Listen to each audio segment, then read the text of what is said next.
차가운 밤 공기가 고급 아파트의 거실 창을 두드렸다. 한서연은 소파에 앉아 태블릿 화면에 떠 있는 복잡한 재무제표를 응시하고 있었지만 그녀의 신경은 온통 현관문 너머에 정적에 쏠려 있었다. 시간은 자정을 향해 달려가고 있었고 남편 강민혁은 아직 돌아오지 않았다. 그는 중요한 저녁 약속이 있다고 했지만 이렇게까지 늦는 경우는 드물었다. 그녀는 불안한 마음을 애써 누르며 화면의 숫자에 다시 집중하려 했다. 한서연은 금융계에서 가장 유능한 전략 기획가 중 한 명이었다. 그녀의 이름 앞에는 늘 냉철한 분석과 천재적인 협상과 같은 수식어가 따라붙었다. 일에 있어서 그녀는 한치의 오차도 용납하지 않는 완벽주의자였고 그 능력은 그녀에게 부와 명예를 가져다 주었다. 사람들은 그녀가 모든 것을 가졌다고 말했다. 성공적인 커리어, 완벽한 남편, 그리고 그림 같은 결혼 생활까지. 강민혁은 국내 굴지의 건설사를 소유한 집안의 부회장이었다. 훤칠한 외모와 세련된 매너 그리고 야심에 찬 눈빛을 가진 그는 누가 봐도 매력적인 남자였다. 서연과 민혁의 결혼은 세간의 큰 주목을 받았고 두 사람은 재계에서 가장 이상적인 부부로 꼽혔다. 그들의 삶은 마치 잘 짜인 각본처럼 빈틈없이 완벽해 보였다.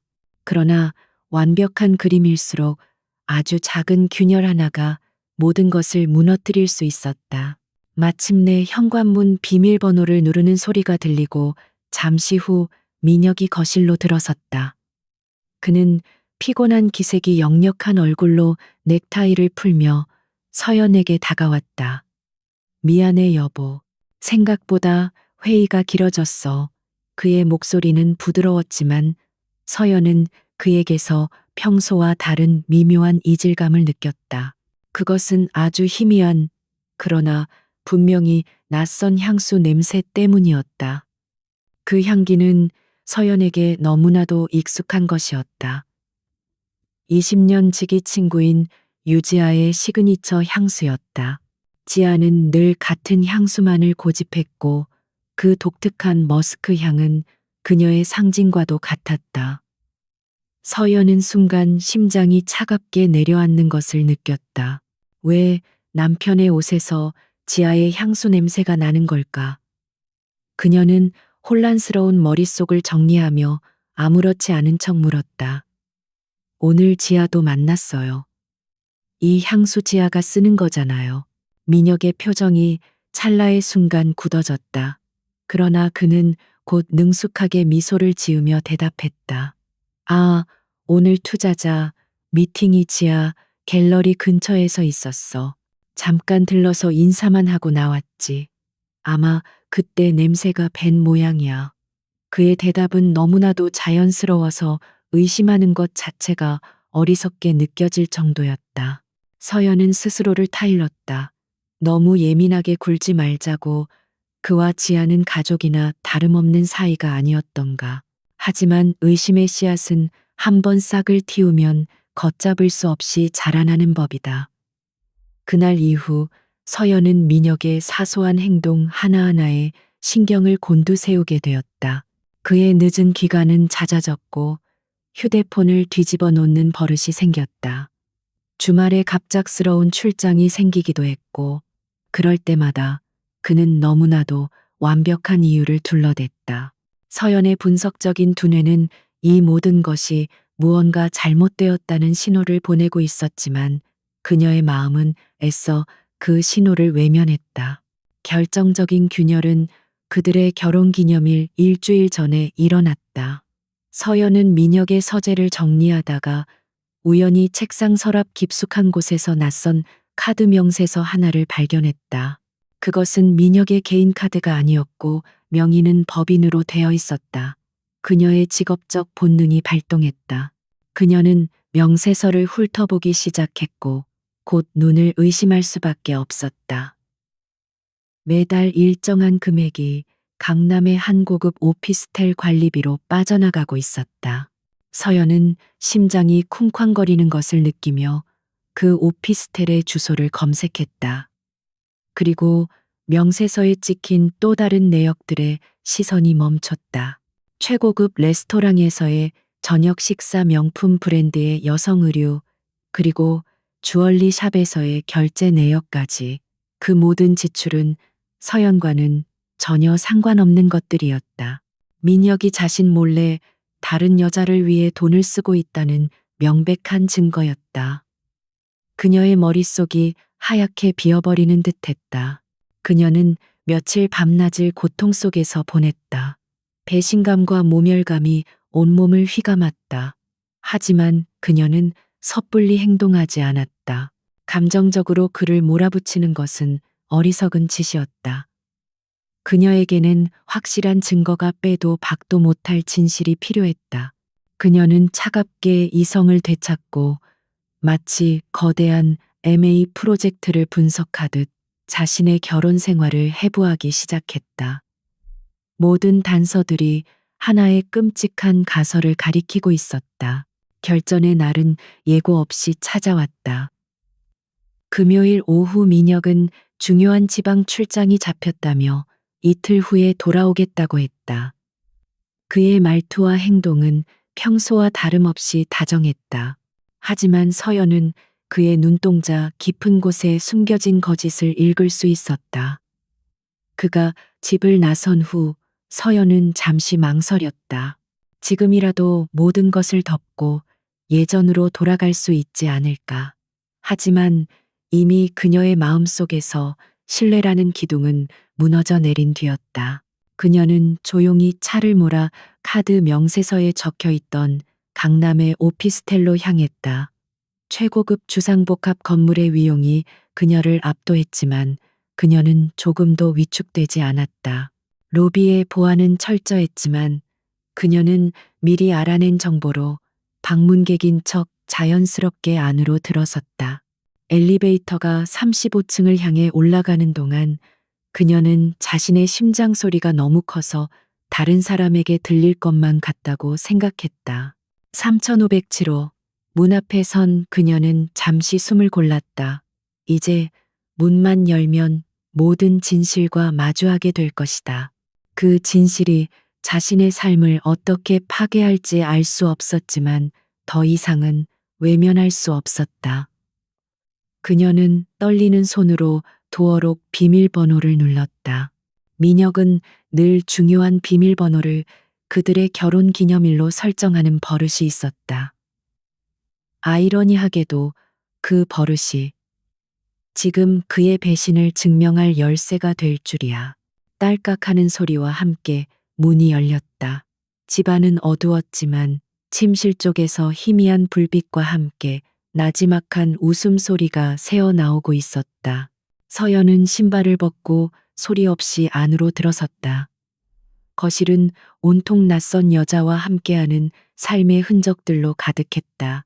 그리고 소파 위에 아무렇게나 벗어 던져진 실크 스카프가 그녀의 눈에 들어왔다. 지아가 가장 아끼던 한정판으로 출시된 바로 그 스카프였다.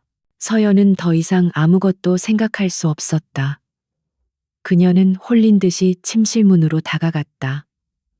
문틈으로 새어나오는 목소리는 너무나도 익숙했다. 그녀가 세상에서 가장 사랑했던 남편의 목소리, 그리고 가장 믿었던 친구의 목소리였다.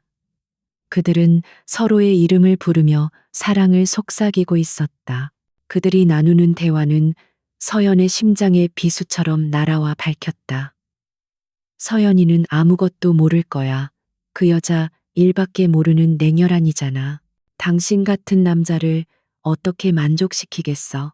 지아의 교태 섞인 목소리가 들려왔다. 그래도 불안한 걸. 만약 들키기라도 하면. 민혁이 웃으며 그녀를 안심시켰다. 걱정 마. 모든 건 내 계획대로 되고 있어. 곧 회사 프로젝트도 마무리될 거고, 그때가 되면 한서연은 우리에게 아무런 위협도 되지 못할 거야. 그녀가 가진 모든 것은 결국 내 것이 될 테니까. 그 순간 서연의 세상은 산산조각 났다. 이것은 단순한 육체적 배신이 아니었다. 그녀의 삶 전체를 송두리째 부정하고 파괴하려는 거대한 음모였다. 서연은 조용히 문손잡이를 잡았다. 그리고 망설임 없이 문을 활짝 열었다. 침대 위에서 엉켜있던 두 사람은 비명을 지르며 그녀를 돌아보았다. 그들의 얼굴에 떠오른 경악과 당혹감. 서연은 아무 말도 하지 않았다. 그녀의 얼굴에서는 어떤 감정도 읽을 수 없었다. 차갑게 식어버린 눈으로 그들을 잠시 응시하던 그녀는 이내 조용히 뒤돌아섰다. 더 이상 볼 가치도 들을 가치도 없었다. 완벽했던 그녀의 세계가 굉음을 내며 무너져 내리고 있었다. 오피스텔을 나온 서연은 자신이 어떻게 차를 몰고 집까지 돌아왔는지 기억하지 못했다. 세상의 모든 소음이 사라지고 오직 거대한 이명만이 귓가를 맴돌았다. 익숙한 아파트의 지하 주차장은 낯선 행성의 동굴처럼 차갑고 기이하게 느껴졌다. 그녀는 차 안에 한참을 앉아 멍하니 핸들만 내려다보았다. 눈물조차 흐르지 않았다. 슬픔이나 분노 같은 감정을 느끼기에는 충격의 크기가 너무나도 거대했다. 집으로 올라온 그녀는 기계처럼 움직였다. 샤워를 하고 잠옷으로 갈아입고 침대에 누웠다. 하지만 잠은 오지 않았다. 눈을 감으면 침대 위에서 뒹굴던 두 사람의 모습이, 그들이 나누던 잔인한 대화가 선명하게 떠올랐다. 일밖에 모르는 냉혈한. 그 말은 그녀의 심장을 가장 날카롭게 파고드는 가시였다. 그녀는 이를 사랑했지만 그를 사랑하지 않은 순간은 단 한 번도 없었다. 다음 날 오후 강민혁이 출장에서 돌아왔다. 그는 아무것도 모르는 사람처럼 태연한 얼굴로 현관에 들어섰다. 피곤한 기색을 연기하며 서연에게 다가와 그녀를 안으려 했다. 그 순간 서연은 자신도 모르게 몸을 뒤로 뺐다. 그녀의 싸늘한 반응에 민혁의 얼굴에 처음으로 당황한 빛이 스쳤다. 그는 어색하게 웃으며 물었다. 왜 그래, 여보, 무슨 일 있었어? 서연은 그를 똑바로 쳐다보았다. 그녀의 눈은 감정이 완전히 배제되어 유리알처럼 투명하고 차가웠다. 그녀는 아무 말 없이 거실 테이블 위로 어젯밤 오피스텔에서 가져온 유지아의 실크 스카프를 던졌다. 민혁의 시선이 스카프에 닿는 순간 그의 얼굴에서 모든 핏기가 가셨다. 그는 본능적으로 상황을 파악했지만 마지막까지 발버둥 쳤다. 이게 왜 여기? 지아가 잃어버렸다고 찾던데. 서연의 입가에 희미한 냉소가 걸렸다. 강남 오피스텔 3507호에서요. 당신이 내 결혼기념일로 비밀번호를 설정해둔 바로 그곳에서요. 그녀의 목소리는 조용했지만 얼음장처럼 날카로웠다. 이제 더 이상의 변명은 통하지 않는다는 것을 깨달은 민혁은 서서히 가면을 벗기 시작했다. 그의 얼굴에서 다정하고 자상한 남편의 모습은 사라지고 오만하고 냉소적인 본성이 드러났다. 그래, 맞아. 다 봤구나. 그래서 뭐 이혼이라도 하겠다는 건가? 그는 조금도 미안한 기색 없이 거만하게 팔짱을 꼈다. 그의 태도는 서연의 마지막 남은 일말의 기대마저 산산조각 냈다. 그녀는 차분하게 물었다. 왜 그랬어요?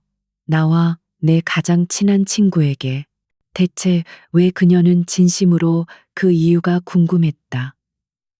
자신이 무엇을 그렇게 잘못했는지, 그들의 완벽했던 관계가 어디서부터 어긋난 것인지 알고 싶었다. 민혁은 코웃음을 쳤다. 이유, 당신은 이유가 필요해. 거울이나 봐. 한서연. 당신은 완벽한 아내일지는 몰라도 여자로서는 최악이야. 늘 일에 미쳐 있고 차갑고 계산적이지. 당신과 있으면 숨이 막혀. 지아는 달라. 그 애는 따뜻하고 나를 진심으로 존경하고 사랑해줘. 당신처럼 나를 분석하고 평가하려 들지 않는다고.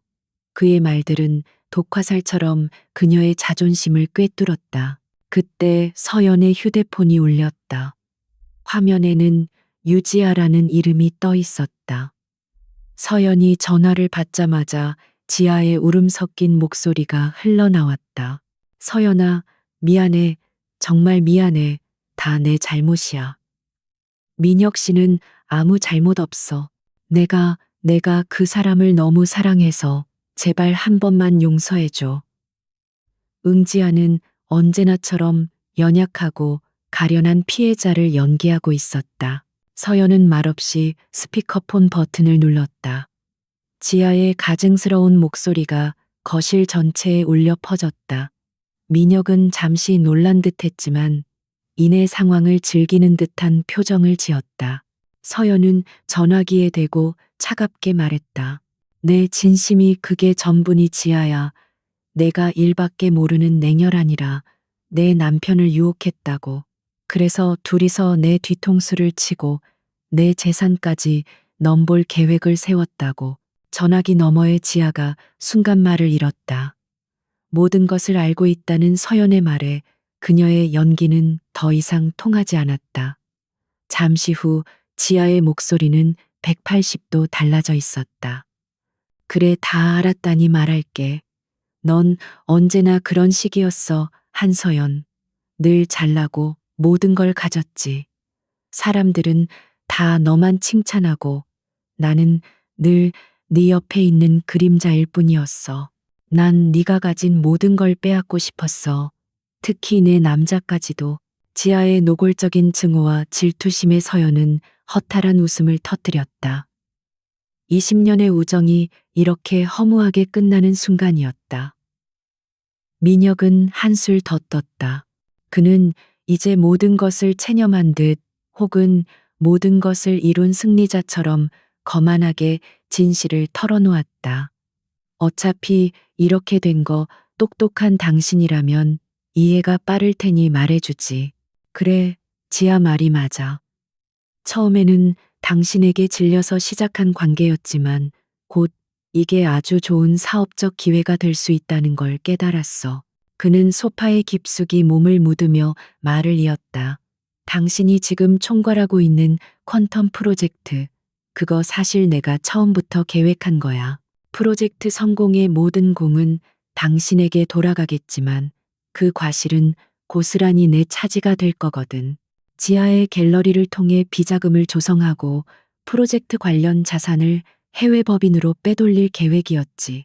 당신은 그저 내 계획을 위한 완벽한 방패막이이자 장기말이었을 뿐이야, 한서연. 민혁의 잔인한 고백은 서연에게 마지막 결정타를 날렸다.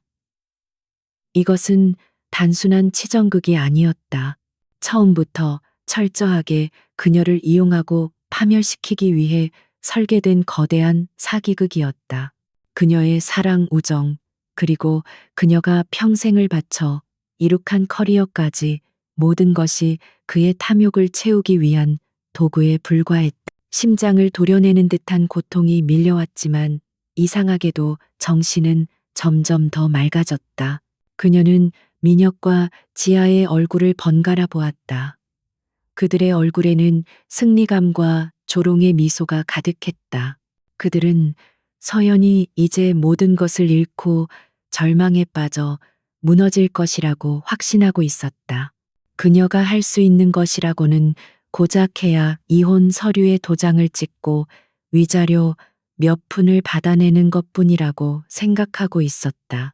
그들은 한서연이라는 여자를, 대한민국 최고의 전략가를 너무나도 얕보고 있었다. 서연은 자리에서 일어났다. 그리고 두 사람을 향해 처음으로 입을 열었다. 그녀의 목소리에는 더 이상 어떤 감정도 실려 있지 않았다. 오직 얼음 같은 냉기와 강철 같은 의지만이 느껴졌다. 그렇군요. 모든 게 당신들의 계획이었다니 정말 대단하네요. 하지만 한 가지는 알아두는 게 좋을 거예요. 그녀는 현관문 쪽으로 걸어가며 말을 이었다. 전쟁을 시작한 건 당신들이지만 그 전쟁을 어떻게 끝낼지는 내가 결정할 겁니다. 그녀는 뒤도 돌아보지 않고 집을 나섰다. 문이 닫히는 순간 그녀의 마음속에서 뜨거웠던 사랑과 우정의 잔해는 차가운 재로 변해버렸다.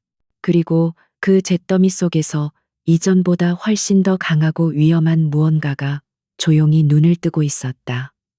개인적인 복수를 넘어선 완벽한 심판을 위한 냉혹한 전쟁의 서막이었다. 그 집을 나온 서연은 다시 돌아가지 않았다. 그녀가 평생의 안식처라고 믿었던 공간은 이제 적의 소굴이나 다름없었다. 그녀는 곧장 시내 중심가에 위치한 최고급 서비스 레지던스로 향했다. 철저한 보안과 완벽한 익명성이 보장되는 곳. 지금의 그녀에게 가장 필요한 공간이었다. 넓고 차가운 스위트룸에 들어선 그녀는 가방을 내려놓고 통유리창 앞에 섰다.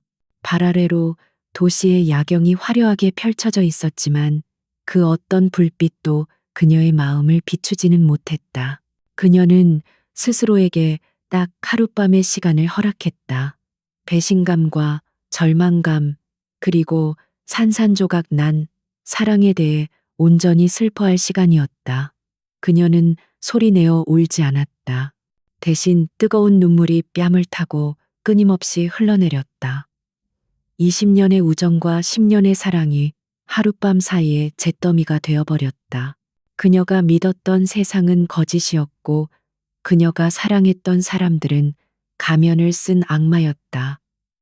고통은 살을 에는 듯 했지만 그녀는 무너지지 않았다. 다음 날 아침 동이 트기 시작할 무렵 그녀의 눈물은 멈춰 있었다. 밤새 뜬 눈으로 천장을 응시하던 그녀는 침대에서 일어나 욕실로 향했다. 거울 속에는 낯선 여자가 서 있었다. 눈은 퉁퉁 붓고 얼굴은 핏기 없이 창백했다. 하지만 그 공허한 눈동자 깊은 곳에서 아주 작고 차가운 불꽃이 타오르기 시작했다. 그것은 슬픔에 잠식당한 피해자의 눈이 아니었다. 모든 것을 잃은 전장에서 살아남아 복수를 다짐하는 생존자의 눈빛이었다. 서연은 차가운 물로 세수를 했다. 거울을 다시 마주했을 때 그녀는 더 이상 어제의 한서연이 아니었다. 슬픔은 증발하고 없었다. 그 자리는 이제 강철 같은 결의와 냉혹한 분노가 대신 채우고 있었다. 그녀는 자신의 인생에서 가장 중요한 프로젝트를 시작하기로 결심했다. 프로젝트의 이름은 심판. 목표는 강민혁과 유지아의 완전한 파멸이었다. 이것은 단순한 이혼 소송이 아니었다. 그들의 인생을 송두리째 무너뜨릴 완벽한 전쟁이었다. 레지던스의 거실은 순식간에 그녀의 워룸으로 변했다. 노트북 세대가 나란히 놓이고 벽에는 거대한 화이트보드가 세워졌다. 그녀는 가장 먼저 보안이 완벽한 통신망을 구축하고 모든 데이터는 암호화하여 관리하기 시작했다. 금융 전략가로서의 그녀의 모든 능력이 이제 개인적인 전쟁을 위해 총동원되기 시작했다. 그녀는 화이트보드 중앙에 강민혁과 유지아의 이름을 적었다. 그리고 두 이름 주위로 복잡한 선들을 그어 나가기 시작했다. 첫 번째 단계는 피해 분석 및 자산 평가였다. 그녀는 지난 10년간의 결혼 생활 동안 형성된 모든 공동 자산 목록을 작성했다. 부동산, 주식, 미술품, 그리고 각종 회원권까지. 그녀는 강민혁이 자신 몰래 빼돌리거나 차명으로 관리하고 있을 자산의 존재 가능성까지 염두에 두었다. 동시에 그녀는 자신의 변호사와 재무 고문에게 비밀리에 연락했다. 지금 당장 해야 할 일은 그녀의 고유 자산을 법적으로 완벽하게 분리하고 보호하는 것이었다. 이혼 소송을 준비하는 것처럼 보이지 않게 진행해 주세요. 세금 문제나 투자 포트폴리오 재조정 같은 합리적인 명분을 만드세요. 강민혁이 눈치채서는 안 됩니다. 그녀의 지시는 명확하고 단호했다. 그녀의 변호사는 이미 수많은 기업 분쟁을 함께 처리하며 그녀의 능력을 잘 알고 있었기에 군말 없이 지시에 따랐다. 그녀는 강민혁이 자신을 버림받고 슬픔에 빠진 아내로만 생각하고 있을 그 시간을 최대한 활용해야 했다. 두 번째 단계는 정보 수집이었다. 단순한 불륜의 증거는 이제 아무런 의미가 없었다. 그녀에게 필요한 것은 그들을 사회적으로 매장하고 법적으로 처벌할 수 있는 결정적인 증거, 즉 퀀텀 프로젝트와 관련된 비자금 조성 및 횡령의 증거였다. 그녀는 업계 최고의 보안 전문가이자 사립 탐정인 인물을 고용했다. 과거 적대적 M&A를 방어하며 한 번 인연을 맺었던 사람이었다. 강민혁 부회장과 유지아 관장의 모든 금융 거래 내역을 추적해 주십시오. 특히 유 관장의 갤러리를 통해 이루어진 미술품 거래와 퀀텀 프로젝트 관련 하청업체들과의 자금 흐름을 집중적으로 파헤쳐야 합니다. 그녀는 탐정에게 거액의 수임료와 함께 그들이 사용했던 오피스텔의 정보와 법인 카드 명세서를 넘겼다. 꼬리가 잡히지 않도록 극도로 신중하게 움직여 주세요. 이건 단순한 뒷조사가 아닙니다. 전쟁입니다. 마지막 단계는 전략 수립이었다. 그녀는 화이트보드에 강민혁의 성격적 약점들을 나열하기 시작했다. 오만함, 방심, 다혈질, 여자에 대한 과시욕. 그는 언제나 자신이 다른 사람들보다 우월하다고 믿었고, 특히 한서연을 자신의 통제 아래에 있다고 착각하고 있었다. 서연은 그의 그 오만함을 역이용하기로 했다. 그가 가장 자부심을 느끼는 바로 그 퀀텀 프로젝트를 무너뜨려 그의 발밑을 완전히 무너뜨릴 계획이었다. 그녀는 퀀텀 프로젝트의 모든 서류를 다시 검토하기 시작했다.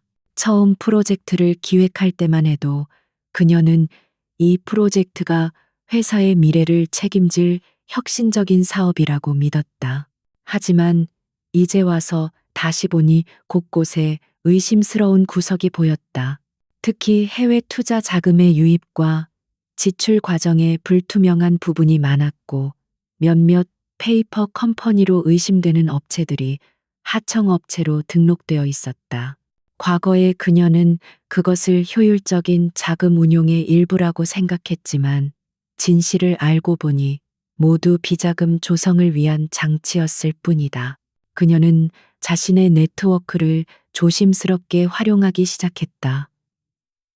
프로젝트에 참여하고 있는 자신의 옛 팀원 중 가장 신뢰할 수 있는 후배에게 연락했다. 김 팀장 잘 지내 다름이 아니라 내가 예전에 검토했던 해외 투자 계약건 관련해서 확인할 게 있는데 혹시 최근 데이터 좀 개인적으로 보내줄 수 있을까? 내 개인 투자 포트폴리오 구성에 참고 좀 하려고. 그녀는 완벽한 거짓말로 자신의 의도를 숨겼다. 그녀를 절대적으로 신뢰하는 후배는 아무런 의심 없이 관련 자료들을 그녀의 보안 이메일로 보내주었다. 며칠 밤을 새워가며 자료를 분석하던 서연은 마침내 결정적인 연결고리를 찾아냈다. 강민혁이 조성한 비자금이 유지아의 갤러리를 통해 고가의 미술품을 구매하는 형식으로 세탁된 후 카리브해에 위치한 한 조세 피난처의 유령 회사로 흘러들어간 정황을 포착한 것이다. 그리고 그 유령 회사의 소유주가 바로 강민혁의 숨겨진 아들이라는 충격적인 사실까지 알아냈다. 모든 퍼즐 조각이 맞춰지는 순간이었다. 마지막 단계는 전략 수립이었다. 그녀는 화이트보드에 강민혁의 성격적 약점들을 나열하기 시작했다. 오만함, 방심, 다혈질, 여자에 대한 과시욕. 그는 언제나 자신이 다른 사람들보다 우월하다고 믿었고, 특히 한서연을 자신의 통제 아래에 있다고 착각하고 있었다. 서연은 그의 그 오만함을 역이용하기로 했다. 그가 가장 자부심을 느끼는 바로 그 퀀텀 프로젝트를 무너뜨려 그의 발밑을 완전히 무너뜨릴 계획이었다. 그녀는 창가로 다가가 도시의 야경을 다시 한번 내려다보았다. 며칠 전과는 모든 것이 달라 보였다. 더 이상 아름답거나 화려하지 않았다. 대신 저 불빛 아래에서 벌어지는 수많은 탐욕과 배신이 보이는 듯했다. 그녀는 와인잔을 가볍게 들어올렸다. 강민혁, 유지야. 당신들이 내게서 앗아간 것들 그 대가를 톡톡히 치르게 해줄게. 당신들이 쌓아 올린 그 거짓의 성을 내 손으로 직접 무너뜨려 주겠어. 그녀의 목소리는 차갑게 가라앉아 있었고 눈빛은 사냥을 앞둔 맹수처럼 번뜩이고 있었다.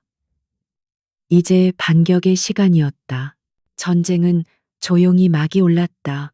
서연의 복수 계획이 구체화되고 있을 무렵 그녀는 여전히 강민혁의 아내이자 퀀텀 프로젝트의 총괄 책임자로서 공식적인 역할을 수행해야 했다.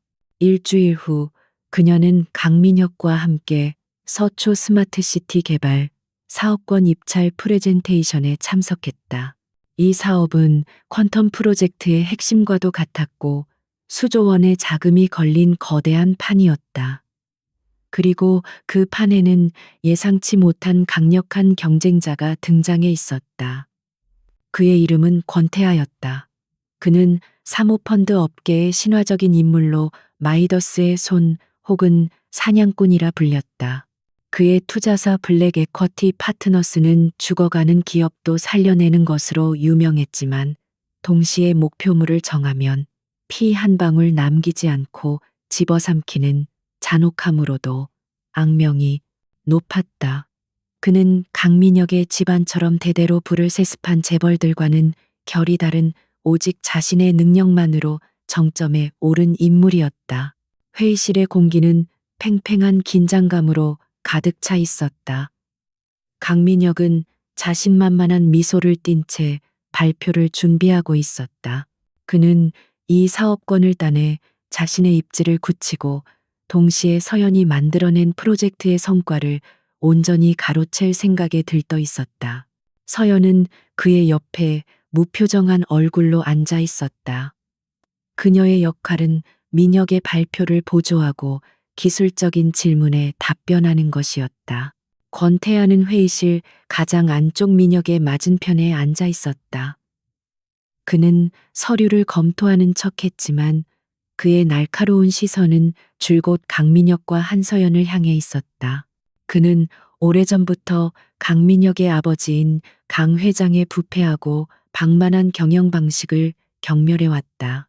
그리고 그 아들인 강민혁 역시 아버지의 단점만을 그대로 물려받은 오만한 인물이라는 것을 잘 알고 있었다. 권태아의 눈에 강민혁의 야심은 허영심으로 가득 찬 거품처럼 보였다. 하지만 한서연은 달랐다.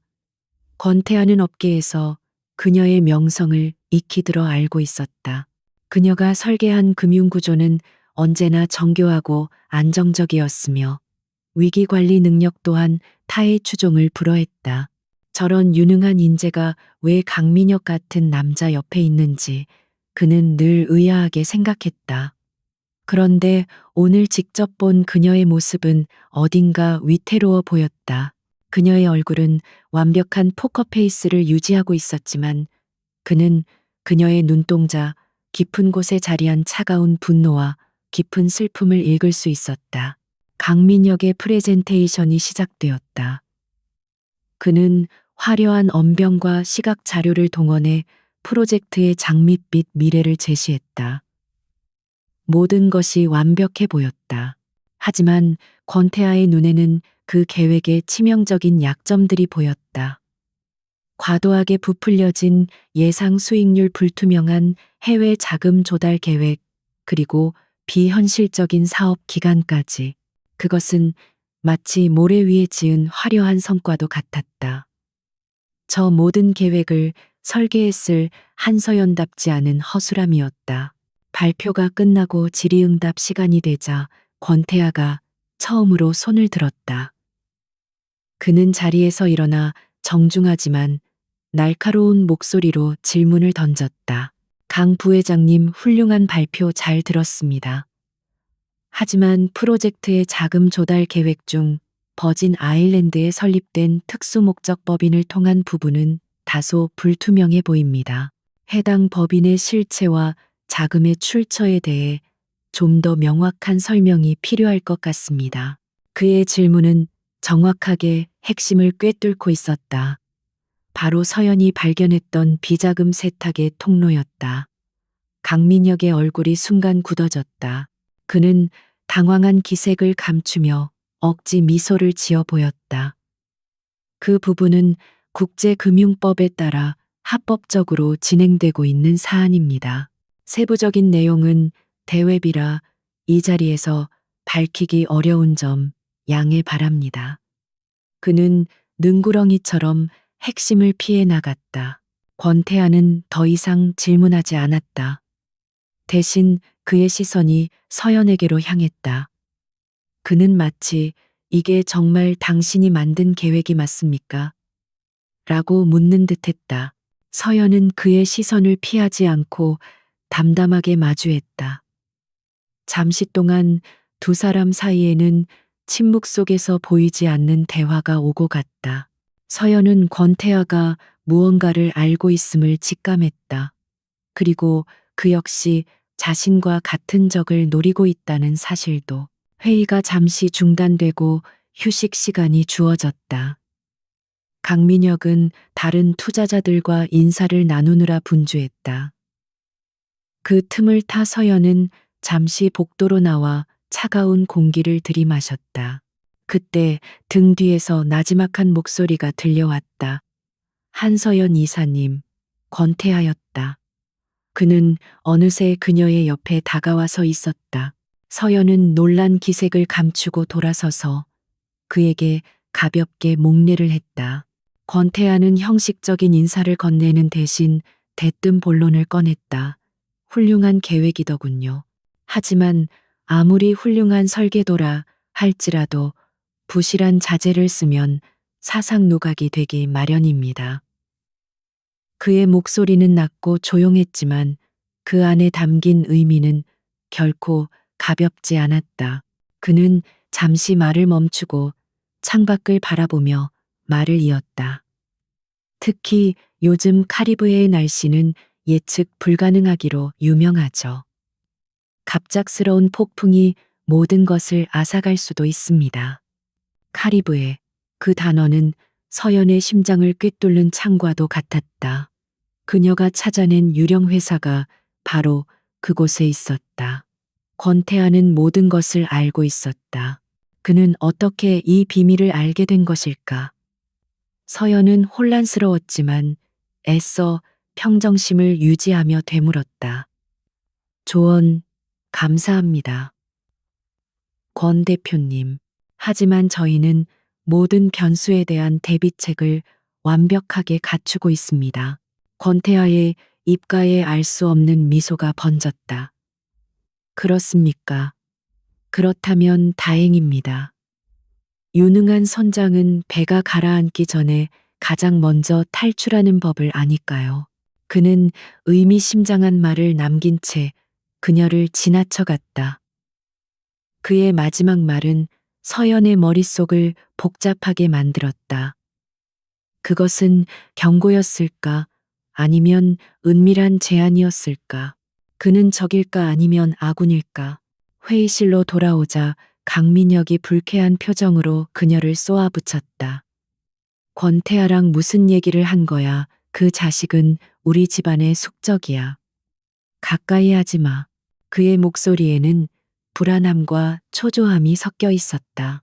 그는 권태아의 날카로운 질문에 제대로 대응하지 못한 자신과 그런 권태아와 단둘이 대화를 나눈 서연의 모습에 심기가 뒤틀려 있었다. 서연은 그의 비난에 아무런 대꾸도 하지 않았다. 그날의 입찰은 결국 승자를 가리지 못한 채 다음으로 미뤄졌다. 집으로 돌아가는 차 안에서 민혁은 계속해서 신경질적으로 불평을 쏟아냈다. 서연은 그의 말을 한 귀로 듣고 한 귀로 흘리며 오직 권태하라는 인물에 대해 생각했다. 그는 분명 강민혁의 적이었다. 그리고 적의 적은 동지가 될 수 있었다. 물론 그 동지가 언제 다시 적으로 변할지는 알 수 없는 일이었다. 그날 밤 서연은 자신의 워룸에서 권태하에 대한 모든 정보를 수집하기 시작했다. 그의 출신 경력 투자 스타일, 그리고 그가 과거의 강씨 집안과 어떻게 얽혔는지까지. 정보가 쌓일수록 권태하라는 인물은 더욱더 미스터리하게 다가왔다. 그는 단순한 사업가가 아니었다. 그는 거대한 판을 읽고 상대의 약점을 정확히 파고들어 무너뜨리는 타고난 전략가였다. 서연은 화이트보드에 권태하라는 이름을 새로 적어 넣었다. 그리고 그 이름 옆에 물음표를 크게 그렸다. 그는 그녀의 복수 계획에 있어 가장 예측 불가능한 변수였다. 그는 그녀의 계획을 망가뜨릴 수도 혹은 상상 이상의 강력한 날개를 달아줄 수도 있었다. 한 가지 확실한 것은 이제 이 전쟁은 더 이상 그녀 혼자만의 싸움이 아니게 되었다는 것이었다. 거대한 체스판 위에 새로운 플레이어가 등장한 순간이었다. 권태하라는 변수의 등장은 서연의 계획에 새로운 긴장감을 불어넣었다. 그녀는 그를 잠재적인 동맹으로 고려하면서도 동시에 경계를 늦추지 않았다. 하지만 그의 존재와 상관없이 그녀의 첫 번째 공격은 예정대로 진행되어야 했다.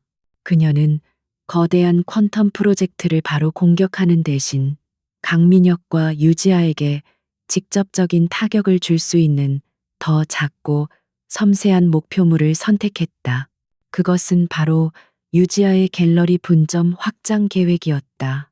유지아는 최근 청담동의 한 부지를 매입해 VVIP를 위한 프라이빗 갤러리를 10계획에 부풀어 있었다. 이 계획은 강민혁의 전폭적인 지원 아래 진행되고 있었으며 건설사의 자회사가 자금을 대고 시공까지 맡기로 되어 있었다. 겉으로는 성공한 갤러리 관장의 야심찬 사업 확장처럼 보였지만 서연은 그 이면에 숨겨진 검은 속내를 알고 있었다. 그곳은 그들의 비자금을 세탁하고 부정한 부를 과시하기 위한 아지트가 될 예정이었다. 서연이 고용한 탐정은 이 거래의 결정적인 약점을 찾아냈다. 해당 부지는 역사문화 보존지구와 인접해 있어 건물 신축 시 고도 제한을 엄격하게 적용받는 곳이었다. 하지만 유지아의 건축 허가서에는 10층 높이의 현대적인 건물을 짓는 것으로 명시되어 있었다. 명백한 불법이었다. 강민혁이 구청의 담당 공무원에게 뇌물을 주고 허가를 받아냈거나 혹은 그의 오만함이 법규 검토조차 제대로 하지 않는 실수를 저지른 결과일 터였다. 서연은 이것을 첫 번째 반격의 무기로 사용하기로 결정했다. 그녀는 강씨 집안의 영향력이 미치는 주류 언론사 대신 부패 고발 전문 인터넷 언론사를 선택했다. 진실의 목소리라는 이름의 이 매체는 한 번 물면 절대 놓지 않는 집요함으로 정평이 나 있었다. 그녀는 탐정을 통해 입수한 모든 증거, 부동산 등기부 등본 건축, 허가서, 사본 문화재, 보호, 구역, 지도, 그리고 담당 공무원의 계좌로 의심스러운 자금이 입금된 내역까지를 완벽하게 정리했다. 그녀는 모든 자료를 익명의 제보자 신분으로 보내기 위해 여러 단계의 보안 절차를 거쳤다. 추적이 불가능한 가상 사설망을 이용하고 이메일 주소 또한 해외 서버를 통해 임시로 생성했다. 그녀는 제보 메일에 단 한 문장만 덧붙였다. 정의는 때로 아주 작은 균열로부터 시작됩니다. 그리고 망설임 없이 전송 버튼을 눌렀다. 화살은 시위를 떠났다. 이제 그녀가 할 일은 조용히 결과를 지켜보는 것뿐이었다. 폭발은 예상보다 훨씬 더 빠르고 강력했다. 진실의 목소리가 재벌 3세 KC 문화재 보호구역의 불법 건축 허가 의혹이라는 제목의 단독 기사를 터뜨린 것은 바로 다음 날 오전이었다. 기사는 순식간에 모든 포털 사이트의 메인을 장식했고 소셜 미디어를 통해 걷잡을 수 없이 퍼져나갔다. 여론은 들끓었다. 재벌의 도덕적 해이와 불법적인 특혜에 대한 대중의 분노가 폭발한 것이다. 강민혁은 자신의 사무실에서 기사를 보고 경악을 금치 못했다. 그는 즉시 홍보팀과 법무팀을 소집해 기사를 막으려 했지만 소용없었다. 인터넷 언론사의 기사는 막을 수도 압력을 넣을 수도 없었다. 오히려 그의 시도는 언론 탄압이라는 더 큰 역풍을 불러일으킬 뿐이었다. 설상가상으로 환경단체와 역사 보존 시민단체까지 가세의 공동 성명을 발표하고 구청 앞에서 시위를 벌이기 시작했다. 사태가 걷잡을 수 없이 커지자 결국 서울시가 직접 감사에 착수했다. 해당 부지에 대한 건축 허가는 즉시 동결되었고 관련 자금의 흐름을 추적하기 위한 계좌 동결 조치까지 내려졌다. 강민혁은 사면 촉가에 몰렸다. 그는 미친 듯이 소리를 지르며 책상 위의 모든 것을 쓸어버렸다. 대체 누가 어떻게 이 비밀스러운 거래를 알아냈단 말인가? 그의 머릿속에 가장 먼저 떠오른 이름은 권태하였다. 권태하 그 자식이 분명해. 입찰에서 우리를 흔들기 위해 이런 비열한 짓을 벌인 거야. 그는 그렇게 확신했다. 슬픔에 잠겨 집을 나간 아내 한서연이 이런 일을 꾸몄을 것이라고는 상상조차 하지 못했다. 그의 눈에 그녀는 여전히 이혼 서류에 도장을 찍어주면 얼마의 위자료를 받을 수 있을까를 고민하고 있을 가련한 여자일 뿐이었다. 그는 서연의 전략가로서의 냉혹함을 완전히 잊고 있었다. 유지아는 패닉 상태에 빠졌다. 청담동의 새로운 갤러리는 그녀의 성공을 상징하는 트로피이자 서연에게서 모든 것을 빼앗았다는 승리의 기념비였다. 그런데 그 모든 것이 물거품이 될 위기에 처한 것이다. 그녀는 민혁의 사무실로 달려와 크라잉하며 그를 몰아붙였다. 대체 일 처리를 어떻게 한 거야? 당신만 믿고 있었는데 이제 내 갤러리는 어떻게 되는 거냐고. 그녀의 비난에 민혁의 분노는 극에 달했다. 시끄러워 너야말로 조용히 있었으면 될 것 아냐. 네가 하도 졸라대서 무리하게 추진하다가 이렇게 된 거잖아. 그들의 사랑은 위기 앞에서 너무나도 쉽게 추악한 본 모습을 드러냈다. 서로를 위로하기는커녕 책임을 떠넘기며 날카로운 말들을 주고받았다. 견고해 보였던 그들의 탐욕의 동맹에 첫 번째 균열이 생기는 순간이었다. 같은 시각 서연은 자신의 레지던스에서 태블릿으로 이 모든 상황을 실시간으로 지켜보고 있었다. 그녀의 얼굴에는 기쁨이나 통쾌함 같은 감정은 없었다. 오직 차가운 만족감만이 감돌았다. 그녀는 자신의 예측이 정확했음을 확인했다. 강민혁은 예상대로 오만하고 부주의했으며 위기 대처 능력은 형편없었다. 그리고 유지아와의 관계는 생각보다 훨씬 더 얕고 불안정했다. 이번 공격은 일종의 테스트였다. 적의 방어 태세를 확인하고 내부의 약점을 파악하기 위한 정찰전.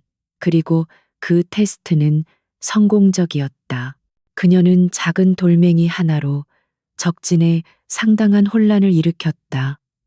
또한 자신의 신분을 전혀 노출하지 않은 채 강민혁의 의심을 권태하에게로 돌리는 데에도 성공했다. 이제 그는 엉뚱한 곳을 경계하며 진짜 적의 존재는 까맣게 모르고 있을 터였다. 그녀는 자리에서 일어나 워룸의 화이트보드로 걸어갔다. 그리고 유지아 갤러리 청담 분점이라는 항목 위에 붉은색 마커로 굵은 X 표시를 그었다. 첫 번째 목표가 제거되었다. 하지만 이것은 시작에 불과했다. 진짜 전쟁은 아직 시작되지도 않았다. 상처 입은 짐승은 더욱더 난폭해지기 마련이다. 강민혁은 이 수모를 만회하기 위해 퀀텀 프로젝트에 더욱더 집착하게 될 것이 분명했다. 서연은 창밖을 내다보았다. 하늘은 여전히 잿빛이었지만 이제 그녀의 마음은 흔들리지 않았다. 그녀는 더 이상 희생자가 아니었다. 자신의 운명을 직접 개척하고 악을 심판하는 집행자였다. 그녀의 머릿속은 이미 다음 단계를 위한 수많은 전략들로 가득 차 있었다. 먹잇감의 숨통을 향해 서서히 다가가는 사냥꾼처럼 그녀는 조용하고 냉혹하게 다음 사냥을 준비하고 있었다. 서연의 첫 번째 공격은 예상보다 훨씬 더 큰 파장을 불러왔다. 그것은 단순히 강민혁과 유지아의 사업 계획 하나를 좌초시킨 것을 넘어 견고해 보였던 그들의 관계 자체를 뿌리부터 흔들어 놓았다. 달콤한 말과 욕망으로 포장되어 있던 그들의 사랑은 공동의 이익이라는 토대가 무너지자 추악한 민낯을 드러내기 시작했다. 그들은 더 이상 서로를 열렬히 사랑하는 연인이 아니었다. 실패의 책임을 떠넘기기에 급급한 공범자일 뿐이었다. 대체 어떻게 된 거야? 당신만 믿으면 된다며 이제 업계 사람들을 무슨 낯으로 보라고. 유지아는 자신의 갤러리 사무실에서 강민혁에게 울부짖었다. 그녀의 꿈이었던 청담동 갤러리는 이제 대중의 조롱거리로 전락했고 그녀의 이름 앞에는 불법 특혜라는 주홍 글씨가 새겨졌다. 그녀의 분노는 사건을 유출한 익명의 제보자가 아닌 모든 것을 망쳐버린 무능한 강민혁을 향해 있었다. 강민혁 역시 지지 않았다. 그의 자존심은 땅에 떨어질 대로 떨어져 있었다. 닥쳐, 너만 아니었어도 이렇게 무리하지 않았어. 네 허영심 채워주려다가 이게 무슨 꼴이냐고. 그리고 권태아, 그 자식이 파놓은 함정에 빠진 걸 왜 나한테 뒤집어 씌워. 그는 모든 책임을 권태아에게 돌리며 자신의 실수를 인정하지 않았다. 그의 머릿속은 온통 권태아에 대한 증오와 복수심으로 가득 차 있었다. 그들의 싸움은 날이 갈수록 격렬해졌다. 서로의 가장 아픈 곳을 골라 상처를 냈고 과거의 약속들은 날카로운 비수가 되어 서로의 심장을 찔렀다. 함께 서연을 비웃고 모욕하며 쌓아 올렸던 유대감은 이제 서로를 향한 경멸과 불신으로 변질되었다. 그들은 같은 침대에 누워 서로에게 등을 돌린 채 각자 다른 동상이몽에 빠져들었다. 그들의 탐욕의 연합은 내부에서부터 썩어 문드러지고 있었다. 강민혁은 편집증적인 상태에 빠져들었다. 그는 모든 불행의 원인이 권태아라고 확신하고 그에게 복수하기 위해 퀀텀 프로젝트의 속도를 무리하게 끌어올리기 시작했다. 권태아가 우리를 방해하기 전에 서초 스마트 시티 사업권을 반드시 따내야 해. 무슨 수를 써서라도. 그는 이사회의 반대를 무릅쓰고 위험 부담이 큰 해외 자본을 끌어들이는 계약을 서둘러 추진했다. 그의 조급함은 스스로의 목을 조르는 덫이 되고 있다는 사실을 그는 까맣게 모르고 있었다. 한편 서연에게 예상치 못한 연락이 도착했다. 권태하의 비서실로부터 온 공식적인 이메일이었다. 내용은 서초 스마트 시티 사업 관련 협력 방안 논의를 위한 미팅 요청. 표면적으로는 완벽한 비즈니스 제안이었지만 서연은 그의 진짜 의도가 그것이 아님을 알고 있었다. 그녀는 며칠간의 고민 끝에 그의 제안을 수락하기로 결정했다. 위험한 인물이었지만 동시에 이 전쟁을 끝낼 가장 강력한 무기가 될 수도 있었다. 약속 장소는 권태아가 소유한 빌딩의 최상층에 위치한 프라이빗 라운지였다. 완벽한 방음과 철저한 보안을 자랑하는 곳. 서연이 도착했을 때 권태아는 창가에 서서 도시를 내려다보고 있었다. 그는 돌아서서 서연에게 가볍게 목례를 하며 그녀를 맞았다. 그의 사무실만큼이나 미니멀하고 차가운 공간이었지만 이상하게도 위압감보다는 묘한 안정감이 느껴졌다. 그는 빙빙 돌려 말하는 법이 없는 사람이었다. 자리에 앉자마자 그는 바로 본론으로 들어갔다. 강민혁 부회장이 요즘 많이 힘든 것 같더군요.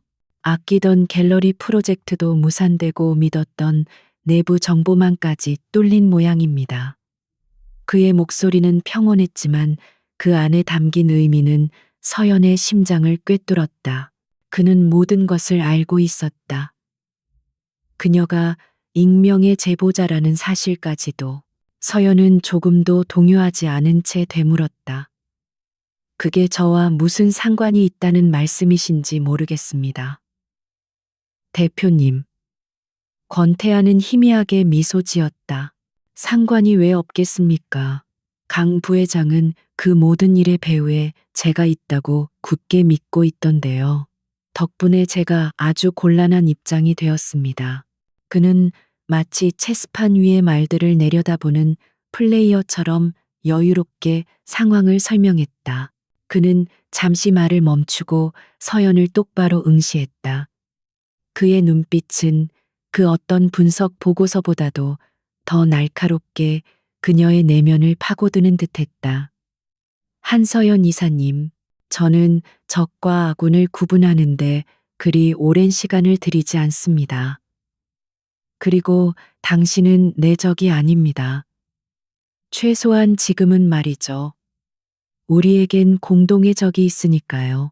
마침내 그가 자신의 패를 드러냈다. 동맹을 제안하고 싶습니다. 그는 단도직입적으로 말했다. 저는 오래전부터 강씨 일가의 부패한 경영 방식을 끝내고 싶었습니다. 그들은 한국 경제를 좀먹는 기생충 같은 존재들이죠. 그리고 당신은 그들의 심장부로 들어갈 수 있는 유일한 사람입니다. 당신이 가진 내부 정보와 전략, 그리고 제가 가진 자금과 네트워크를 합친다면 우리는 저 거대한 성을 무너뜨릴 수 있습니다. 이것은 감정적인 위로나 도움이 아니었다. 철저하게 상호 이익에 기반한 비즈니스 제안이었다. 그는 덧붙였다. 물론 이것은 당신을 위한 일이기도 합니다. 이 싸움이 끝나면 당신이 잃어버린 모든 것 아니 그 이상의 것을 되찾게 해드리겠습니다. 당신의 명예, 당신의 자산, 그리고 당신의 새로운 인생까지도요. 그의 제안은 거부할 수 없을 만큼 매력적이었다. 서연은 잠시 침묵했다. 혼자서도 이길 수 있었지만 권태하와 함께라면 훨씬 더 빠르고 확실하게 전쟁을 끝낼 수 있었다. 문제는 그를 얼마나 믿을 수 있느냐였다. 그녀는 그의 눈을 들여다보며 마지막으로 확인하듯 물었다. 대표님께서 원하시는 건 정확히 무엇입니까? 강씨 집안의 몰락입니까? 아니면 그들이 가진 것을 차지하는 것입니까? 권태하는 망설임 없이 대답했다. 썩은 것은 도려내야 새로운 살이 돋아나는 법입니다. 저는 파괴자가 될 생각은 없습니다. 새로운 판을 짜고 싶은 것뿐입니다. 그리고 그 새로운 판에는 한서연 이사님 같은 유능한 플레이어가 반드시 필요합니다. 그의 대답에는 흔들림 없는 확신이 담겨 있었다. 서연은 마침내 결정을 내렸다. 좋습니다. 대표님의 제안을 받아들이겠습니다. 하지만 이것은 완전한 신뢰 관계가 아닌 전략적 협력 관계라는 것을 명확히 하고 싶습니다. 그녀는 선을 그었다. 권태하는 만족스러운 미소를 지으며 고개를 끄덕였다. 물론입니다. 저 역시 비즈니스에서 감상적인 신뢰는 믿지 않습니다. 오직 결과로만 증명할 뿐이죠. 그들은 그렇게 보이지 않는 계약을 맺었다. 미팅을 마치고 나오는 서연의 발걸음은 이전보다 훨씬 더 단단하고 자신감에 차 있었다. 이제 그녀는 혼자가 아니었다. 가장 강력하고 위험한 동맹군을 얻었다. 물론 그 칼날이 언제 자신을 향할지는 알 수 없는 일이었지만 그녀는 그 위험을 감수할 준비가 되어 있었다. 같은 시각 강민혁과 유지아는 최고급 레스토랑에서 저녁 식사를 하고 있었다. 화려한 음식 앞에서도 두 사람 사이에는 아무런 대화도 오가지 않았다. 그들 사이에 놓인 깊고 차가운 침묵은 그들의 관계가 이미 돌이킬 수 없는 파국으로 향하고 있음을 보여주고 있었다. 권태아와의 동맹은 서연의 복수 계획에 강력한 엔진을 달아주었다. 그녀 혼자서는 수개월이 걸렸을지도 모를 정보 수집과 분석 작업이 그의 전문팀이 합류하면서부터 급물살을 타기 시작했다. 그들의 첫 번째 협력은 각자가 확보한 정보를 교환하는 것에서부터 시작되었다. 서연은 자신이 찾아낸 강민혁의 비자금 계좌와 유지아 갤러리의 역할, 그리고 숨겨진 아들의 존재 가능성에 대한 모든 자료를 그에게 넘겼다. 권태하는 그녀가 혼자서 이 정도까지 파헤쳤다는 사실에 내심 감탄했다. 그는 즉시 자신의 최정예 팀을 가동시켰다. 월스트리트 출신의 금융분석가, 전직 국정원 소속의 화이트 해커, 그리고 국제조세법 전문 변호사로 구성된 그의 팀은 말 그대로 그림자 군단이었다. 그들은 서연이 제공한 작은 실마리를 가지고 거대한 범죄의 퍼즐을 맞춰나가기 시작했다. 그들의 첫 번째 목표는 카리브해에 위치한 유령 회사의 실체를 완벽하게 벗겨내는 것이었다. 서연의 탐정은 법인 서류 이상을 알아낼 수 없었지만 권태아의 해커는 달랐다. 그는 여러 국가의 금융 서버를 우회하고 수십 개의 방화벽을 뚫은 끝에 마침내 그 회사의 내부 회계 장부에 접근하는 데 성공했다. 화면에 암호화된 파일이 떠오르는 순간 작전실에는 팽팽한 긴장감이 감돌았다. 파일의 암호를 해독하는 데는 꼬박 이틀이 걸렸다. 그리고 마침내 그 내용이 모습을 드러냈을 때 서연과 권태하는 경악을 금치 못했다. 불륜과 횡령은 이 거대한 범죄의 빙산의 일각에 불과했다. 강민혁의 비자금은 단순히 개인적인 사치나 숨겨진 아들을 위한 신탁 자금이 아니었다. 그것은 대한민국 전체를 뒤흔들 수 있는 거대한 뇌물을 위한 검은 금고였다. 회계 장부에는 수십억 원에 달하는 돈이 정기적으로 여러 개의 차명 계좌로 쪼개져 송금된 내역이 기록되어 있었다. 그리고 그 돈의 최종 목적지는 바로 국토교통부의 고위 관료들과 서초 스마트 시티 사업의 심사위원 명단에 올라 있는 대학 교수들의 스위스 비밀 계좌였다. 강민혁은 프로젝트를 따내기 위해 국가의 미래가 걸린 사업을 돈으로 매수하려 했던 것이다. 이건 단순한 기업 비리를 넘어선 국가적인 스캔들이야. 권태하는 낮은 목소리로 읊조렸다. 그의 얼굴에서 처음으로 여유로운 미소가 사라져 있었다. 그는 강씨 일가가 썩었다는 것은 알고 있었지만 그들의 탐욕이 이 정도로 추악하고 거대할 줄은 몰랐다. 이것은 단순히 기업 하나를 무너뜨리는 차원의 문제가 아니었다.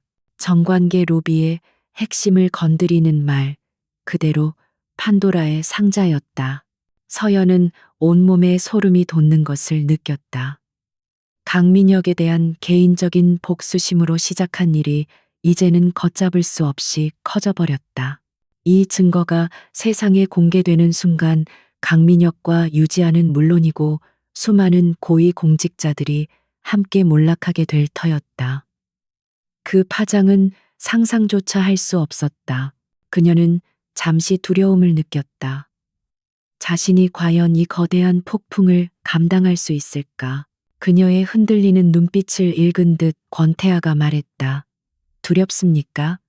한 이사님. 서연은 고개를 저었다. 두렵다기보다는 이 일의 무게가 감당하기 버겁게 느껴지는군요. 그녀는 솔직하게 자신의 심정을 털어놓았다. 그러자 권태아가 의외로 부드러운 목소리로 그녀를 위로했다. 무게를 감당하는 것은 저와 제 팀의 몫입니다. 당신은 가장 날카로운 칼날을 어디에 언제 꽂을지만 결정하면 됩니다. 동맹을 제안하고 싶습니다. 그는 단도직입적으로 말했다. 저는 오래전부터 강씨 일가의 부패한 경영 방식을 끝내고 싶었습니다. 그들은 한국 경제를 좀먹는 기생충 같은 존재들이죠. 그리고 당신은 그들의 심장부로 들어갈 수 있는 유일한 사람입니다. 당신이 가진 내부 정보와 전략, 그리고 제가 가진 자금과 네트워크를 합친다면 우리는 저 거대한 성을 무너뜨릴 수 있습니다. 수많은 밤을 함께 세우며 그들은 거대한 범죄의 실체를 거의 다 복원해냈다. 늦은 밤 작전실에서 마지막 보고서를 검토하던 서연은 자신도 모르게 지친 한숨을 내쉬었다. 며칠째 제대로 잠을 자지 못한 탓에 피로가 극에 달해 있었다. 그때 권태아가 따뜻한 커피 한 잔을 그녀의 책상 위에 놓아주었다. 김이 모락모락 피어오르는 커피 잔에서 은은한 향이 퍼졌다. 조금 쉬면서 하는 게 어떻습니까? 복수는 차갑게 식혀서 먹어야 제맛이라고 하지만 그걸 준비하는 사람까지 얼어붙을 필요는 없으니까요. 그의 목소리에는 딱딱한 비즈니스 파트너의 모습이 아닌 인간적인 배려가 묻어 있었다. 서연은 잠시 놀란 눈으로 그를 바라보았다. 늘 냉철하고 계산적으로만 보였던 그에게서 처음으로 따뜻한 온기를 느낀 순간이었다. 그녀는 작게 미소 지으며 고개를 끄덕였다. 고맙습니다. 대표님.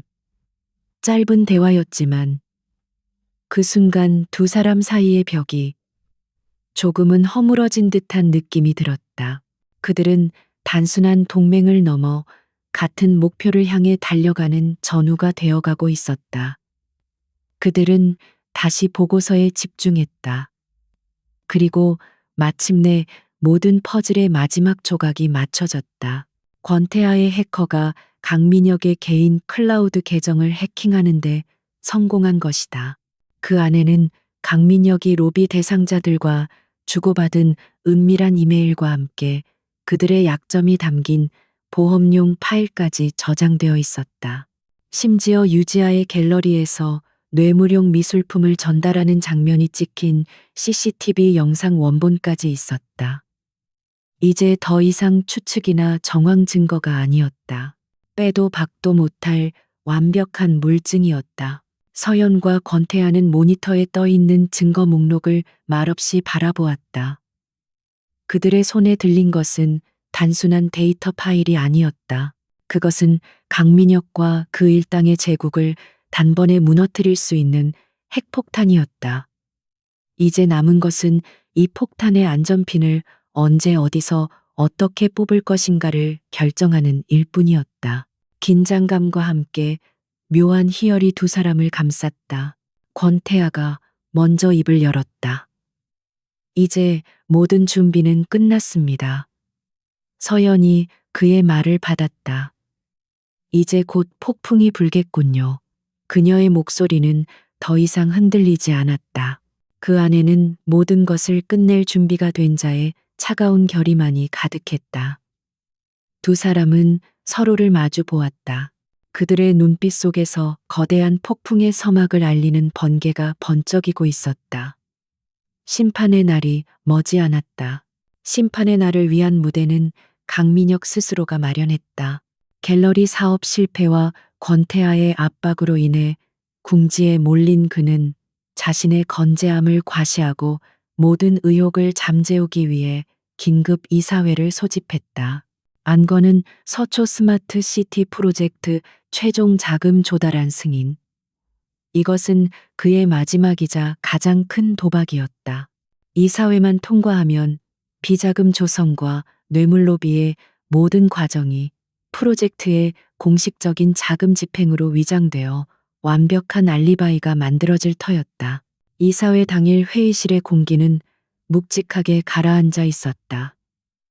강민혁의 아버지인 강 회장을 비롯한 이사진들이 모두 착석해 있었다.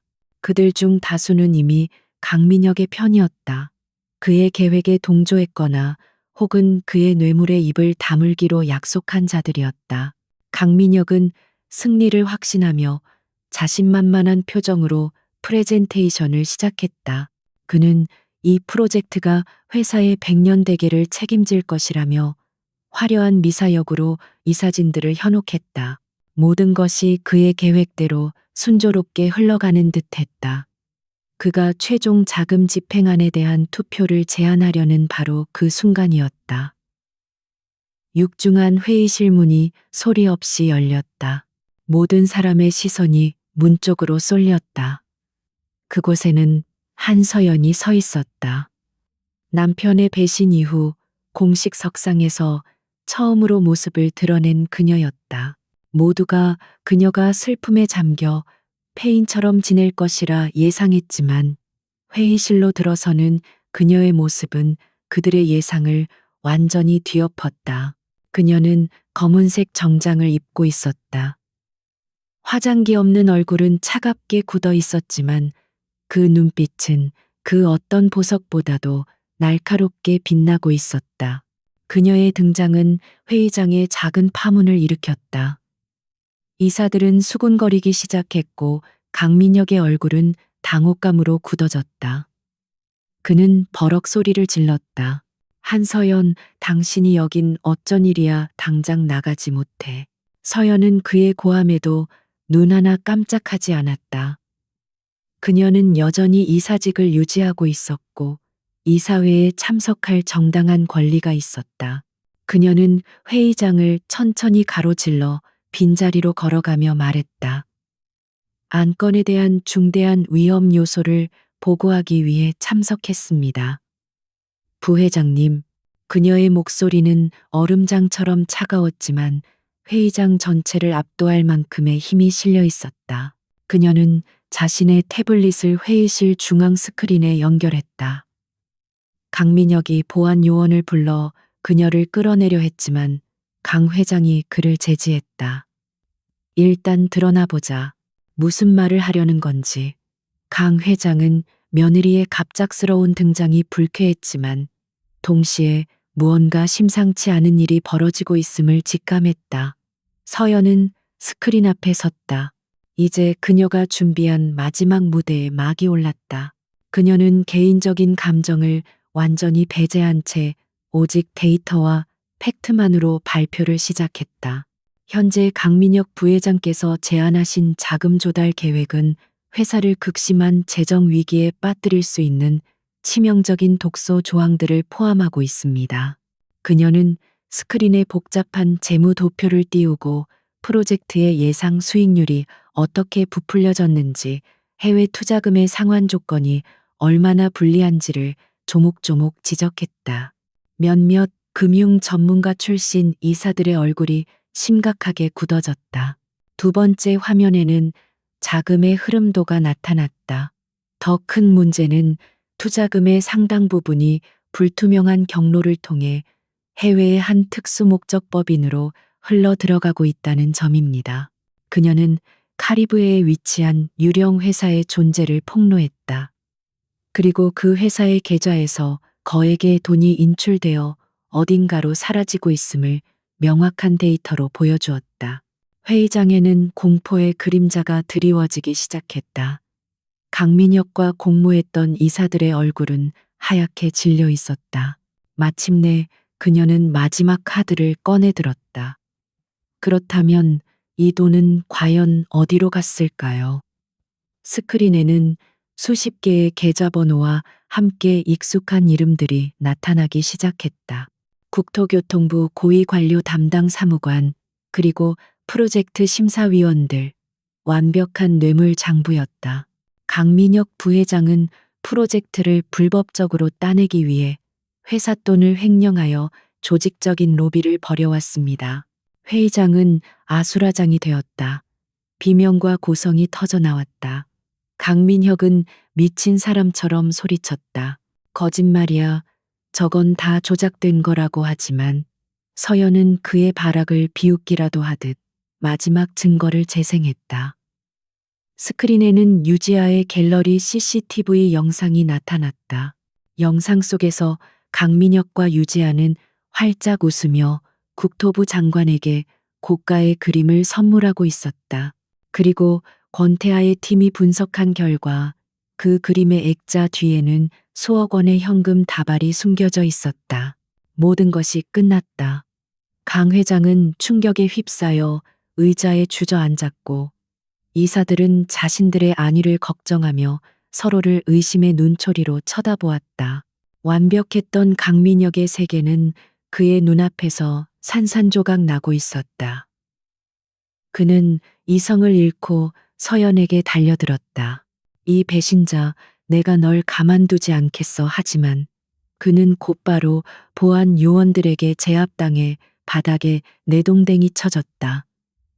그의 발악은 패배자의 비참한 절규에 불과했다. 서연은 이 모든 혼돈의 중심에 조용히 서 있었다. 그녀는 바닥에서 발버둥 치는 강민혁과 절망적인 표정으로 아들을 바라보는 강 회장을 차갑게 내려다보았다. 그리고 마침내 입을 열었다. 그녀의 마지막 말은 그들의 심장에 비수처럼 꽂혔다. 이것이 바로 당신들의 탐욕과 배신이 불러온 결과입니다. 당신들이 시작한 전쟁은 이제 끝났습니다. 그녀는 더 이상 아무 말도 하지 않고 뒤돌아섰다. 그리고 무너져 내리는 제국의 잔해를 뒤로 한 채 당당하게 회의실을 걸어 나왔다. 복도를 걸어가는 그녀의 발걸음은 그 어느 때보다 가볍고 단단했다. 빌딩 로비에 도착했을 때 검은색 세단 한 대가 그녀를 기다리고 있었다.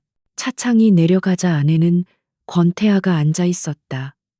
그는 아무 말 없이 그녀를 향해 고개를 까딱였다. 서연 역시 말없이 마주보며 고개를 끄덕였다. 거대한 폭풍이 모든 것을 휩쓸고 지나간 뒤였다. 서연이 이사회를 떠난 직후 폭풍은 예상했던 것보다 훨씬 더 거세게 대한민국을 강타했다. 그녀가 터뜨린 폭탄은 언론에 의해 퀀텀 게이트라 명명되었고 연일 모든 뉴스의 헤드라인을 장식했다. 강민혁과 유지아는 물론 뇌물 스캔들에 연루된 정관계 인사들이 줄줄이 검찰에 소환되었다. 강씨 일가의 제국은 속절없이 무너져 내렸다. 주가는 폭락했고 그룹은 창사 이래 최대의 위기를 맞았다. 서연은 이 모든 광경을 레지던스 안에서 조용히 지켜보았다. 그녀의 이름은 내부 고발자 혹은 복수의 여신으로 세간에 오르내렸지만 그녀는 어떤 언론과도 접촉하지 않고 침묵을 지켰다. TV 화면 속에서 수갑을 찬 채 고개를 숙이는 강민혁의 모습을 보았을 때 그녀의 마음 속에 남은 것은 통쾌함이 아닌 깊고 서늘한 공허함이었다. 한때는 세상의 전부였던 남자의 비참한 몰락이었다. 법적인 절차는 신속하게 진행되었다. 서연과 강민혁의 이혼은 단 한 번의 재판으로 마무리되었다.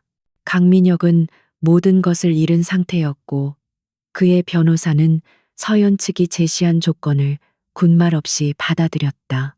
서연은 위자료를 포함한 모든 재산 분할을 깔끔하게 마무리하고 법적으로 완벽한 남남이 되었다. 그녀는 재판정에서 단 한 번도 그와 눈을 마주치지 않았다. 그럴 가치조차 없는 사람이었다. 유지아 역시 공범으로 기소되어 법의 심판을 받게 되었다. 그녀의 갤러리는 압수수색을 당했고 그녀가 그토록 자랑스러워했던 모든 것은 신기루처럼 사라졌다. 검찰 조사를 받으러 가는 그녀의 초췌한 모습이 TV에 비쳤을 때 서연은 20년 우정의 마지막 페이지가 그렇게 더럽게 장식되었다는 사실에 씁쓸함을 느꼈다. 질투와 탐욕이 한 인간을 어디까지 파괴할 수 있는지 보여주는 잔인한 증거였다. 폭풍이 어느 정도 잦아들 무렵 서연에게 강 회장으로부터 연락이 왔다. 그는 마지막으로 한 번만 만나달라고 간청했다. 서연은 잠시 망설였지만 이 지긋지긋한 인연의 마지막 매듭을 짓기 위해 그의 요청을 수락했다. 약속 장소는 한적한 호텔의 스카이라운지였다. 불과 몇 달 사이에 폭삭 늙어버린 강 회장은 서연 앞에 고개를 숙였다. 그는 아들의 죄를 용서해달라고 빌지도 회사를 살려달라고 애원하지도 않았다. 그는 그저 떨리는 목소리로 물었다. 왜 이렇게까지 해야만 했나? 가족이었지 않나? 그의 원망 섞인 질문에 서연은 담담하게 대답했다. 제가 한 것은 아무것도 없습니다. 아버님, 저는 그저 가려져 있던 진실의 커튼을 걷었을 뿐입니다. 이 모든 비극을 만든 것은 제가 아니라 회장님과 아드님의 끝없는 탐욕이었습니다. 그녀의 목소리에는 분노나 증오가 아닌 차가운 연민이 담겨 있었다. 그 말을 끝으로 그녀는 자리에서 일어났다.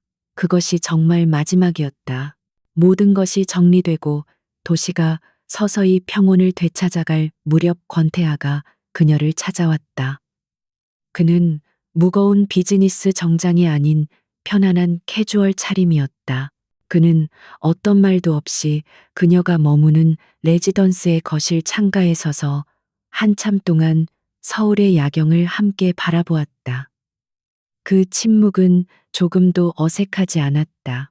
전쟁을 함께 치른 전후만이 나눌 수 있는 깊은 이해와 유대감이 그들 사이에 흐르고 있었다. 먼저 침묵을 깬 것은 권태하였다. 이제 모든 것이 끝났군요. 서연이 고개를 끄덕였다. 대표님 덕분입니다. 혼자서는 이렇게 완벽하게 끝내지 못했을 겁니다. 그녀의 감사 인사에 그는 고개를 저었다. 아닙니다. 저는 판을 깔아주었을 뿐 그 위에서 칼춤을 춘 것은 한 이사님이었습니다. 당신의 용기가 없었다면 불가능한 일이었죠. 그는 그녀의 복수가 아닌 그녀의 용기를 칭찬했다. 두 사람은 소파에 마주 앉았다. 비즈니스로 시작된 그들의 관계는 이제 끝을 맺었다. 그들은 앞으로의 관계를 어떻게 정립해야 할지 모른 채 잠시 서로를 바라보았다. 권태아가 조심스럽게 물었다. 앞으로의 계획은 있습니까? 서연은 희미하게 미소 지으며 대답했다. 아직은요. 일단은 그냥 좀 쉬고 싶습니다. 제 인생을 어디서부터 다시 시작해야 할지 천천히 생각해 봐야겠죠. 그는 그녀의 대답을 예상했다는 듯 고개를 끄덕였다. 좋은 생각입니다. 충분한 휴식이 필요할 겁니다. 그는 잠시 망설이다가 이내 결심한 듯 말을 이었다. 혹시 괜찮다면 제안 하나 해도 되겠습니까? 그의 갑작스러운 제안에 서연은 의아한 눈으로 그를 바라보았다.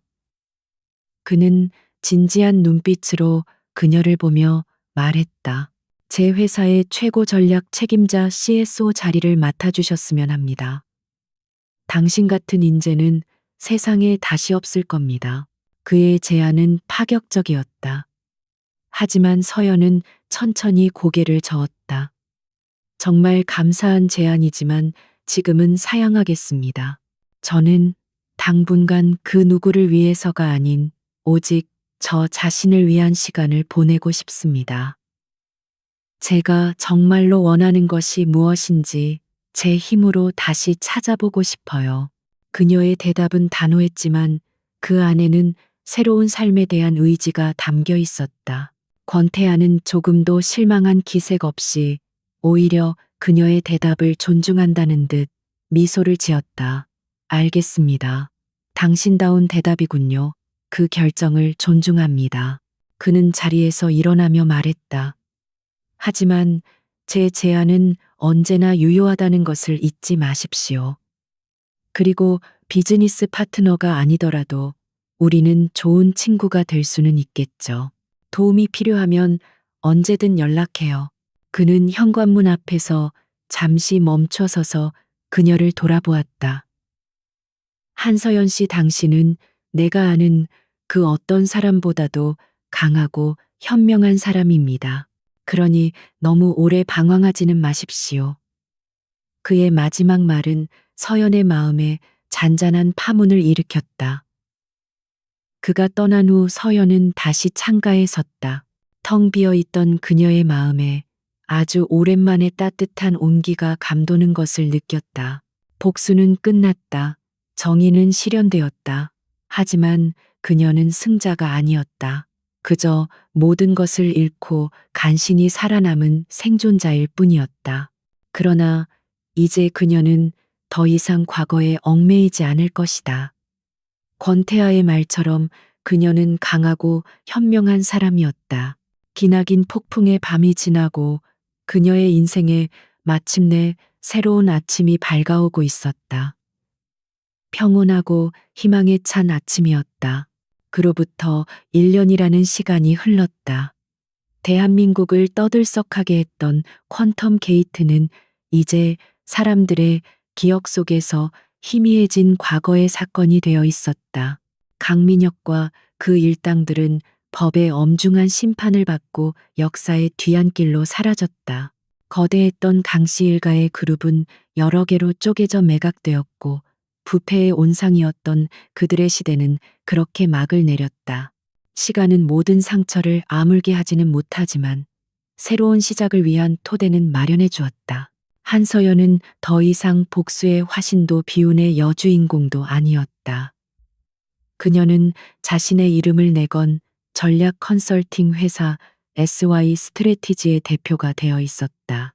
그녀의 회사는 테헤란로의 마천루 꼭대기가 아닌 고즈넉한 서촌의 한옥을 개조한 작은 사무실에 자리 잡고 있었다. 하지만 그 영향력은 결코 작지 않았다. 그녀는 위기에 빠진 기업들의 구조 조정을 돕고 윤리 경영을 위한 컨설팅을 제공하며 업계에서 독보적인 신뢰를 쌓아가고 있었다. 그녀는 이제 더 이상 돈이나 명예를 위해 일하지 않았다. 과거의 자신처럼 거대한 조직 속에서 길을 잃고 상처받는 사람들을 돕고 싶었다. 그녀의 얼굴에서는 과거의 냉기와 긴장감 대신 온화하고 여유로운 미소가 피어났다.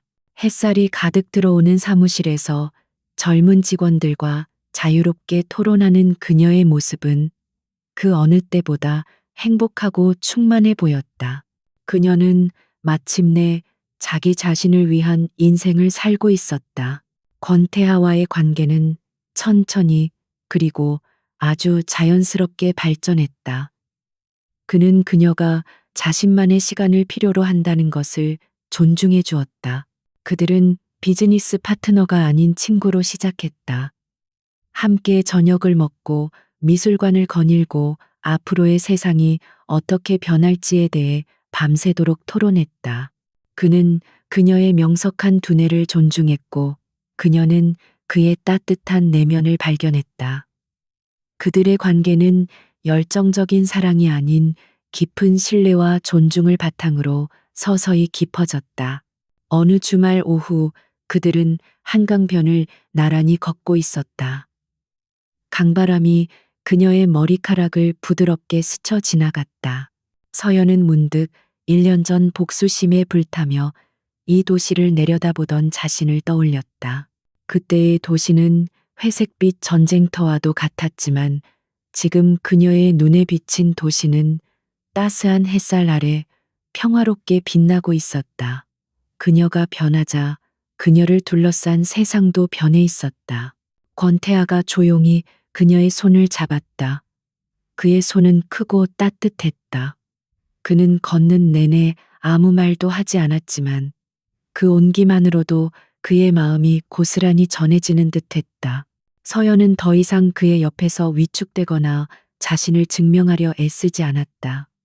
그녀는 있는 그대로의 자신을 보여줄 수 있었고 그는 그런 그녀의 모든 모습을 사랑해 주었다. 이것이 진정한 의미의 파트너라는 것을 그녀는 비로소 깨닫고 있었다. 얼마 전 서연은 신문에서 강민혁이 수십 년의 중형을 선고받았다는 짧은 기사를 보았다. 그녀는 아무런 감정도 느끼지 못했다. 분노도 슬픔도 연민도 아니었다. 그저 아주 오래전 다른 사람의 인생에서 일어났던 일을 읽는 듯한 무감각함 뿐이었다. 그녀는 그를 완벽하게 자신의 인생에서 지워냈다. 진정한 복수는 상대를 파멸시키는 것이 아니라 그를 자신의 기억 속에서 완전히 잊어버리는 것임을 그녀는 알고 있었다. 산책을 마친 후 권태하는 그녀를 자신의 집으로 데려갔다. 그의 집은 그 사람처럼 미니멀하고 정갈했지만 곳곳에 따뜻한 인간미가 느껴지는 공간이었다. 그는 그녀에게 작은 상자 하나를 건넸다. 화려한 보석 상자가 아니었다. 그 안에는 낡은 열쇠 하나가 들어 있었다. 서연이 의아한 눈으로 그를 쳐다보자 그가 부드럽게 미소 지으며 말했다. 이 집의 열쇠입니다. 그는 그녀의 손 위로 자신의 손을 포겠다. 나는 위기에 빠진 공주를 구하는 백마탄 왕자님이 될 생각은 없습니다.